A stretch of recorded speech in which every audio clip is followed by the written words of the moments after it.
السلام علیکم. تو کیسے ہیں آپ سب؟ تو گائز جیسے کہ میں نے بتایا تھا آپ کو کہ سلمان اظہری صاحب کا پارٹ 2 بھی آنے والا ہے. جو میں نے پہلا والا تھا جو رمضان میں شیطان کو قید کر لیا جاتا ہے تو پھر انسان گناہ کیوں کرتا ہے. تو گناہ جو ہوتے ہیں وہ نفس کی وجہ سے ہوتے ہیں.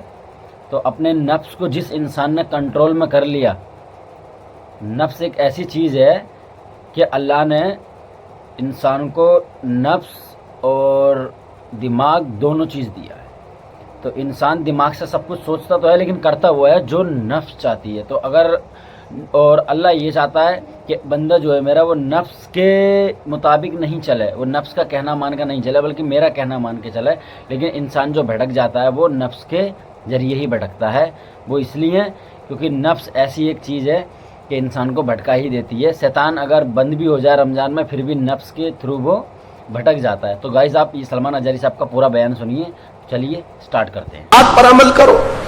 عزیزان گرامی وقار، نفس اور عقل یہ جو دو چیزیں ہیں ان کو میں آپ کے سامنے تھوڑا سا کھول کر کے عرض کرتا ہوں.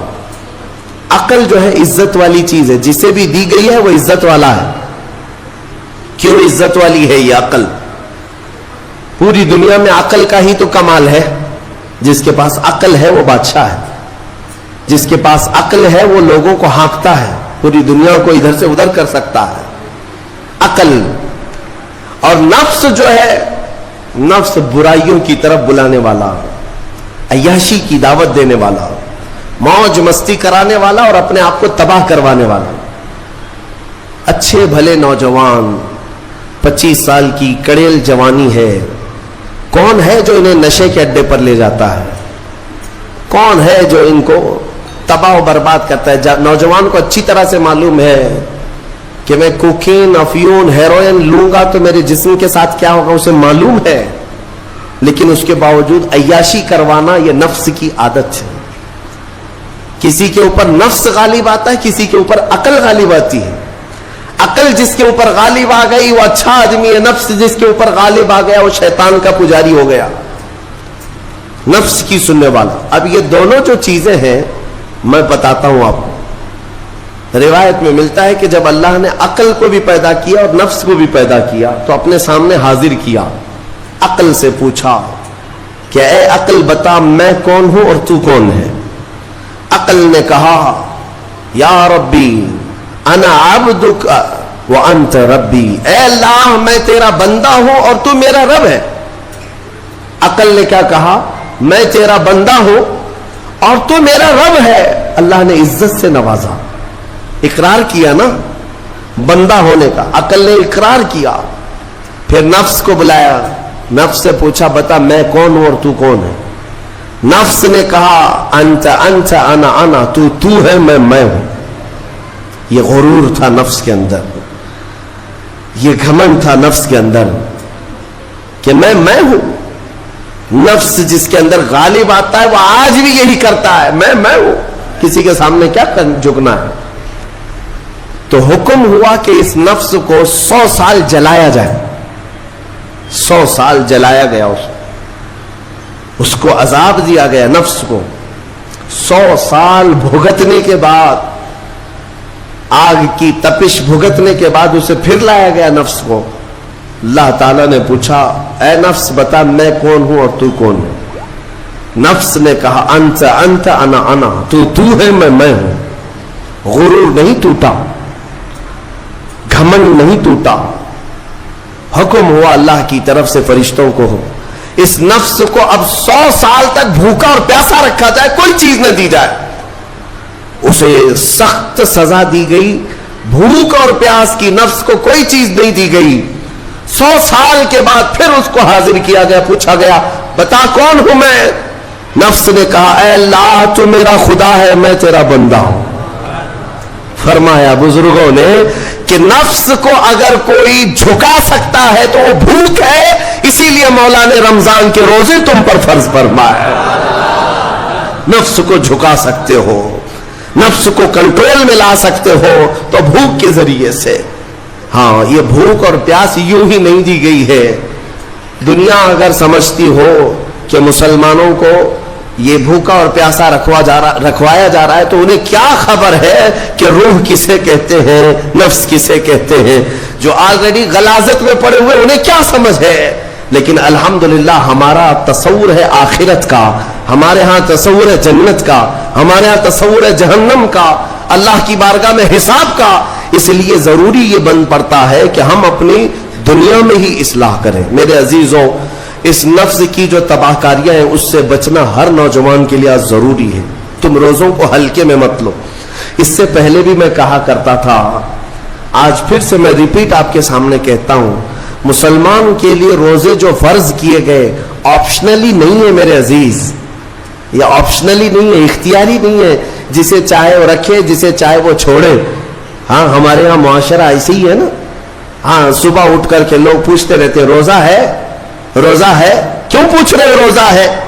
مسلمان ہے تو روزہ فرض ہے، روزہ فرض ہے۔ اگر میں آپ کو پوچھوں اچھا لگے گا؟ انسان ہو اچھا لگے گا، سامنے دکھ تو رہا ہے انسان ہے، پھر کیا پوچھنا ہے؟ مسلمان کے لیے روزہ ایسا ضروری ہے جیسے اس کے لیے انسان ہونا ضروری ہے۔ وہ روزے چھوڑتا کیوں؟ ہاں چند ہی چیزیں ہیں جہاں تخفیف دی گئی ہے شریعت میں، وہ سفر ہے یا مرض ہے، ایسا مرض کہ جس سے وہ نہیں برداشت کر پاتا، اس میں اللہ تعالیٰ نے اسے چھوٹ دی ہے، رخصت دی ہے، یا حاملہ عورت ہے، یا دودھ پلانے والی عورت ہے، یا پھر اب بہت سارے لوگ ایسے ہیں جو ہٹے کٹے ہیں، تندرست ہیں، توانا ہیں، روزے چھوڑے ہوئے ہیں۔ میرے عزیز، سب ہونے کے بعد اگر روزہ چھوڑنے کی کسی کو رخصت ہے نا، تو وہ صرف ان عورتوں کو جن کی ماہواری آتی ہے مہینے میں یا بچے کے بعد، حیض و نفاس والی عورتوں کے لیے روزہ نہیں ہے۔ تو میں ان لوگوں سے پوچھتا ہوں، کیا تمہاری بھی ایسی کیفیت ہے جو تم روزہ چھوڑے گھوم رہے ہو؟ ناپاک ہو؟ ناپاکی آئی ہے؟ نہیں ہے تو پھر کیوں روزہ چھوڑتے ہو؟ ایک روزے کو چھوڑنے کی سزا حدیث میں بتائی گئی 900 سال دوزخ میں رکھا جائے گا۔ 900 سال۔ اب کیلکولیٹ کرو، اگر تمہاری زندگی کے روزے قضا ہیں تو کتنے 100 سال جائیں گے۔ اس لیے میرے عزیزو، جب تک طاقت ہے روزے فی الحال کے رکھو ہی رکھو، اگر پیچھے کے چھوٹے ہیں تو اسے بھی پہلے کمپلیٹ کر لو، ورنہ قیامت کے دن کی سزائیں نہیں برداشت کر پاؤ گے، بھگت نہیں پاؤ گے۔ یہ ہم جو بار بار کہتے ہیں آپ کے روزہ رکھنے سے میرا کیا ہے، ہم تنبیہ صرف اس لیے کرتے ہیں کہ قیامت کے دن اللہ تعالیٰ کے عذاب میں گرفتار نہ ہو جاؤ، عذاب میں گرفتار نہ ہو جاؤ۔ اور ہمارے بزرگوں نے ہمیں تعلیم دی ہے کہ اللہ تعالیٰ جب 11 مہینے کھلاتا پلاتا ہے اور وہی مولا ایک مہینہ اگر حکم دے تو یہ کس قدر بندے کی ناانصافی ہے کہ اپنے مولا کے حکم کو پیٹ پیچھے ڈالتا ہے اور پھر کھاتا پیتا رہتا ہے۔ کیا اسے اپنے رحمان کی رضا کی اتنی بھی فکر نہیں ہے کہ یہ میرے مولا کی رضا ہے روزہ؟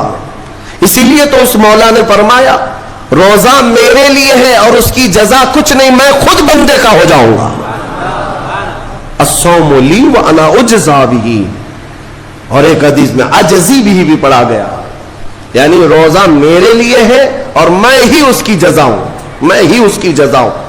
مطلب یہ ہے کہ دوسرے اعمال کی جزا میں جنت ہے، محلات ہے، الگ الگ ثواب ہے، لیکن روزے کے متعلق مولا نے فرمایا میں خود ہی اس کی جزا ہوں۔